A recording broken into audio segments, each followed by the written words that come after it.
Hello everyone. आज के इस वीडियो लेक्चर में हम डिस्कस करेंगे एनालिटिकल केमिस्ट्री के एक और इम्पोर्टेंट टॉपिक के बारे में, जो है gas chromatography. Gas chromatography chromatography क्या होती है, क्यों हम इसको गैस क्रोमेटोग्राफी बोलते हैं, कैसा इसका इंस्ट्रूमेंटेशन होगा, कैसा इसका वर्किंग प्रिंसिपल, सब जो है आज के इस वीडियो लेक्चर में हम डिस्कस करेंगे। तो सबसे पहले हम पढ़ रहे हैं क्या, गैस क्रोमेटोग्राफी। तो गैस क्रोमेटोग्राफी के अंदर जैसे मैंने पहले की जो वीडियोस अपलोड की थी कॉलम क्रोमेटोग्राफी की या एचपीएलसी की जो की थी, उनके अंदर क्या था कि मैंने प्रॉपर प्रोसीजर बता रखा कि पहले शुरुआत किस तरीके से करनी है क्वेश्चन की, कि सबसे पहले बताएंगे कि क्रोमेटोग्राफी क्या होती है, उसके बाद हम बताएंगे कि इसको गैस क्रोमेटोग्राफी क्यों बोला। ठीक है, मतलब उन वीडियोस के अंदर मैंने प्रॉपर नोट्स के साथ आपको प्रॉपर बता रखा कि किस तरीके से जो है आंसर को हमें जो है अटेम्प्ट करना है किस तरीके से। तो सबसे पहले ये गैस क्रोमेटोग्राफी है, तो इसके अंदर भी क्या करेंगे, सबसे हम क्रोमेटोग्राफी के बारे में बताएंगे कि क्या होती है। एक सेपरेशन टेक्निक होती है जिसके अंदर हम क्या करते हैं, एक हमें सैंपल दिया जाता है, उसके अंदर डिफरेंट डिफरेंट कंपोनेंट्स होते हैं और हम उनको क्या करते हैं, सेपरेट करते हैं। फिर इसको गैस क्रोमेटोग्राफी क्यों नाम दिया गया, क्योंकि हम यहाँ पे किसका यूज करेंगे, किसका सेपरेशन में हेल्प करेंगे, गैस के सेपरेशन में हेल्प करेंगे, that's why it is called as gas chromatography. उसके बाद क्या लिखेंगे कि किसी भी तरह की क्रोमेटोग्राफी हो उसके लिए दो मेन कंपोनेंट्स होते हैं, एक होता है मोबाइल फेज और एक होता है स्टेशनरी फेज। मोबाइल फेज जो मूव करता है, स्टेशनरी फेज जो मूव नहीं करता। फिर फिर मैंने क्या बताते हैं कि फिर वहाँ से ना अलग अलग शुरू होते हैं कि जैसे हमने कॉलम के अंदर मोबाइल और स्टेशनरी फेज क्या लिए थे, और जो है एचपीएलसी के अगर अंदर बात करूँ तो मोबाइल फेज और स्टेशनरी फेज क्या थे, वो सबके अलग होते हैं। तो सिमिलर तरीके से जो गैस क्रोमेटोग्राफी होती है उसके अंदर भी दो मेन कंपोनेंट्स होते हैं, that is mobile phase and stationary phase.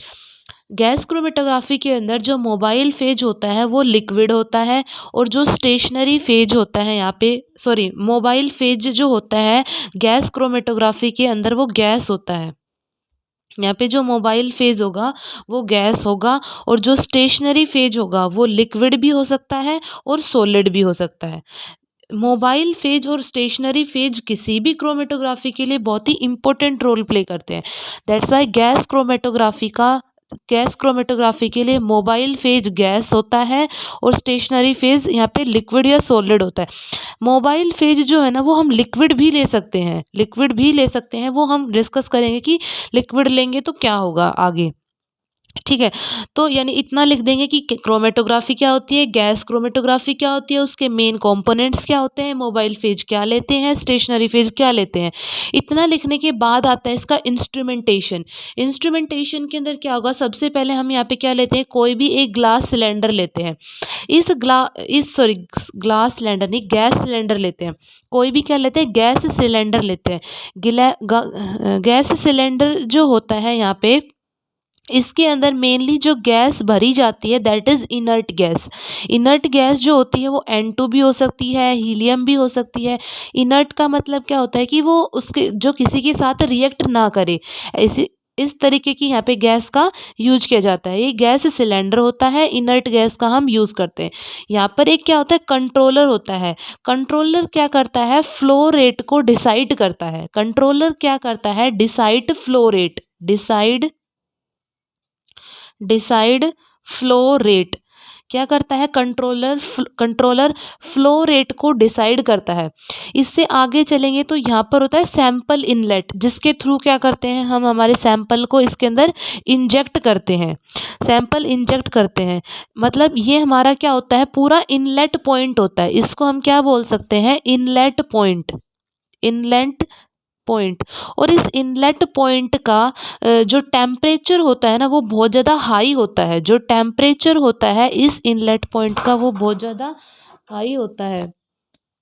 इसका जो टेम्परेचर जो है वो बहुत ज़्यादा हाई होता है इस इनलेट पॉइंट का।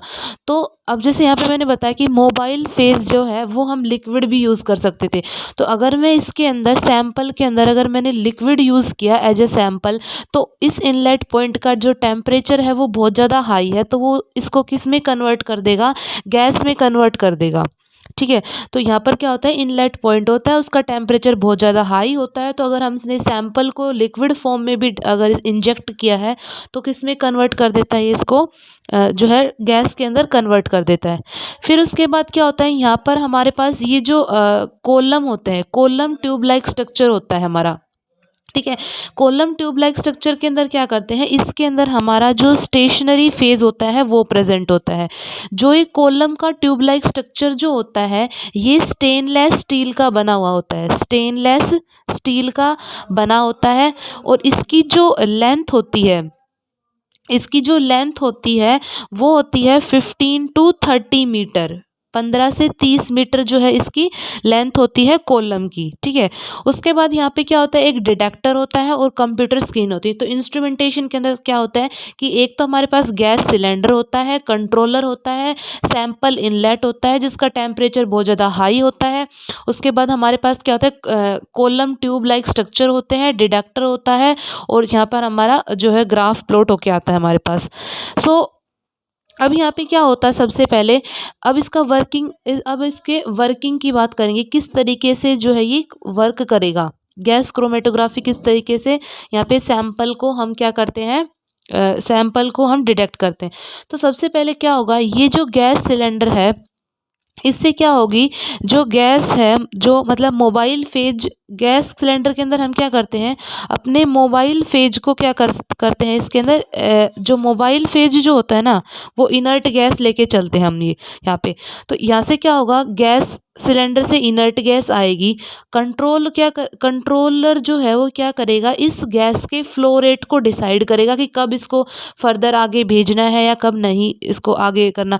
तो जो है यहाँ पे इसको कंट्रोल करेगा। यहाँ पर क्या होगा, जब ये हमने देखो यहाँ से इनर्ट गैस यहाँ से आई और यहाँ पर इस चैम्बर के अंदर आ गई, फिर हमने क्या किया, यहाँ से सैंपल को इंजेक्ट कर दिया। सैंपल लिक्विड फॉर्म में भी हो सकता है और जो है गैस में भी हो सकता है। अगर लिक्विड में है तो ये क्या करेगा, यहाँ पे इसका जो टेम्परेचर है वो बहुत ज़्यादा हाई होगा, तो इसको किस में कन्वर्ट कर देगा, वो जो है इसको गैस में कन्वर्ट कर देगा। और ये जो पूरी प्रोसेस है ये जिसके अंदर हो रही है, मतलब ये जो पूरा चैम्बर जो हमने ले रखा है, ये पूरी प्रोसेस एक ओवन के अंदर होती है। और ओवन का जो टेम्परेचर होता है ना, ओवन का जो टेम्परेचर होता है वो बहुत ज़्यादा हाई होता है।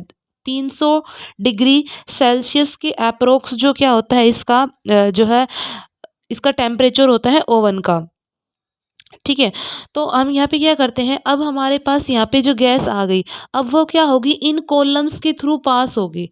अब हम क्या करते हैं, इन कॉलम्स के अंदर क्या है, हमारा स्टेशनरी फेज है। और वो स्टेशनरी फेज हम दो तरीके से ले सकते हैं। जैसे मैंने बोला कि वो स्टेशनरी फेज लिक्विड भी हो सकता है और सॉलिड भी हो सकता है।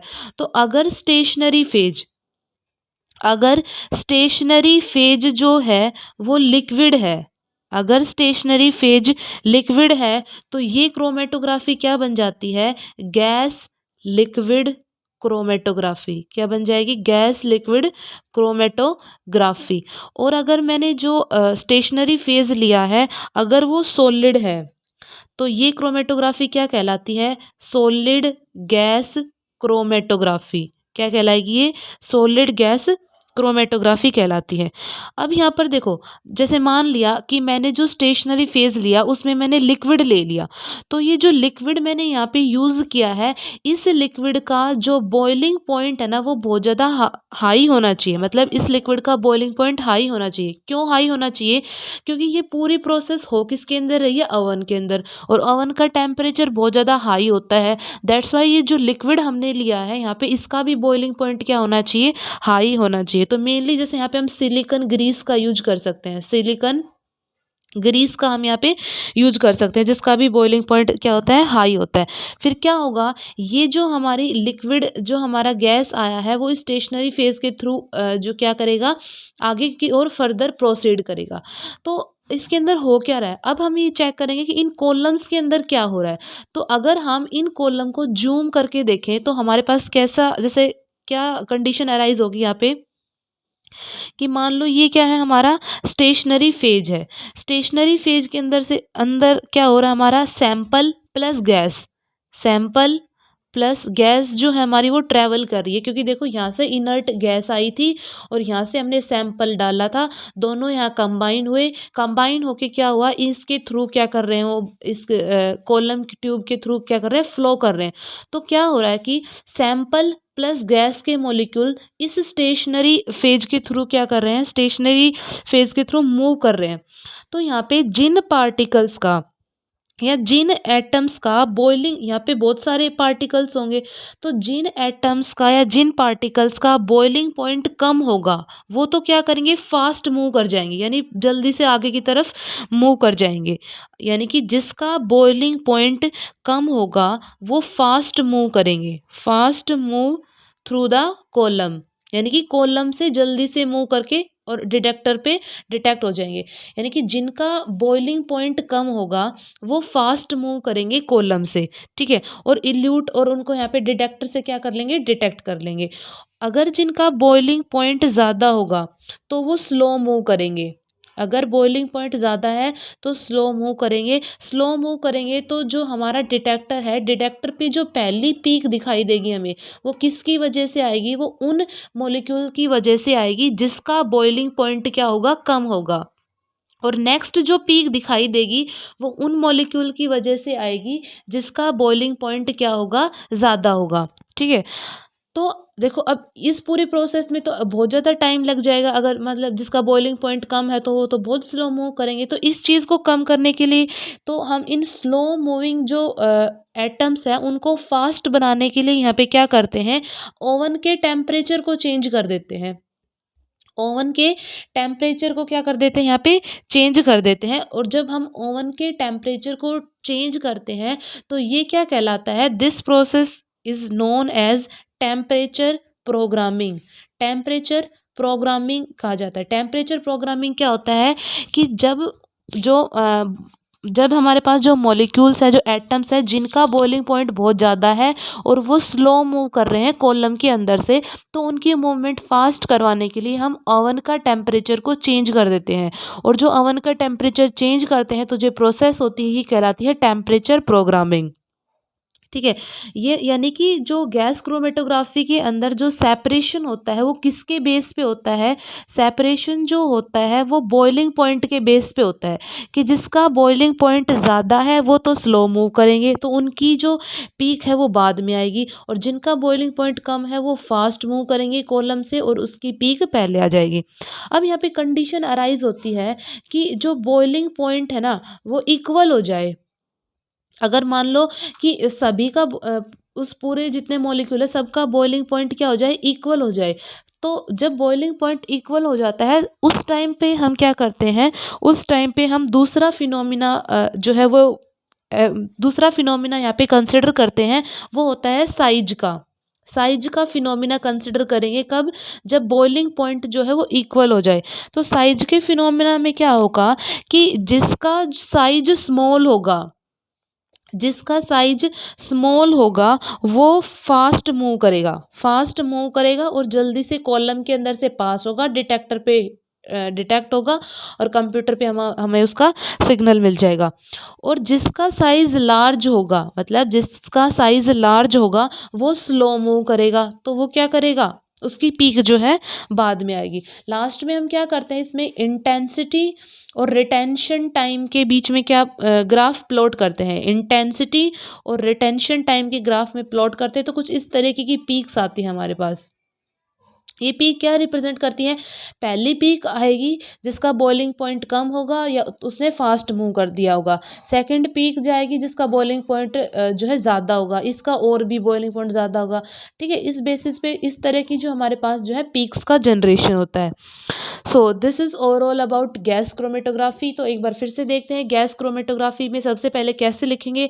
सबसे पहले क्रोमेटोग्राफी के बारे में बताएंगे, उसके बाद में हम गैस क्रोमेटोग्राफी के बारे में बताएंगे, फिर उसके main component stationary phase, mobile phase के बारे में बताएंगे, फिर क्या बताएंगे उसका हम इंस्ट्रूमेंटेशन बताएंगे किस तरीके का है, इंस्ट्रूमेंटेशन के बाद उसकी वर्किंग बताएंगे, वर्किंग के अंदर क्या होगा, वर्किंग एक बार फिर से समझो, गैस सिलेंडर से गैस आई, कंट्रोलर डिसाइड करता है कि कितनी गैस को आगे प्रोसीड करना है या नहीं करना।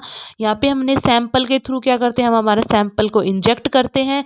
इस इनलेट पॉइंट का टेम्परेचर बहुत ज़्यादा हाई होता है, तो अगर सैंपल हमने लिक्विड में भी अगर इंजेक्ट किया है तो वो यहाँ पे गैस में कन्वर्ट हो जाता है।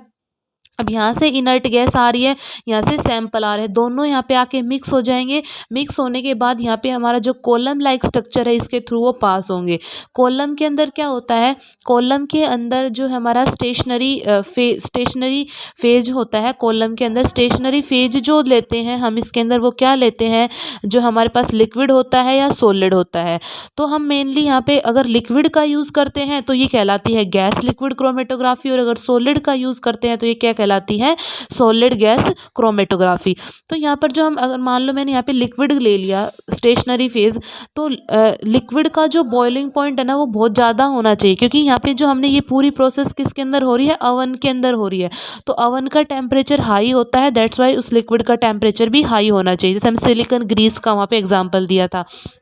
उसके बाद क्या होगा कि फिर हमने देखा कि आखिरकार इस कॉलम के अंदर हो क्या रहा है, तो हमने उसको जूम करके देखा। जूम करने पे क्या पता चला कि वो जिनका बॉइलिंग पॉइंट कम था वो तो फास्ट मूव कर रहे थे, और जिनका बॉइलिंग पॉइंट ज़्यादा था वो स्लो मूव कर रहे थे। तो यहाँ पे क्या हो गया, तो हम यहाँ पे क्या करते हैं कि अब जो स्लो मूव कर रहे थे वो तो बहुत ज़्यादा टाइम लेंगे, तो उस चीज़ को ओवरकम करने के लिए हम क्या करते हैं, अवन के टेम्परेचर को इंक्रीज़ कर देते हैं। और अवन के टेम्परेचर को इंक्रीज़ करना जो कहलाता है टेम्परेचर प्रोग्रामिंग।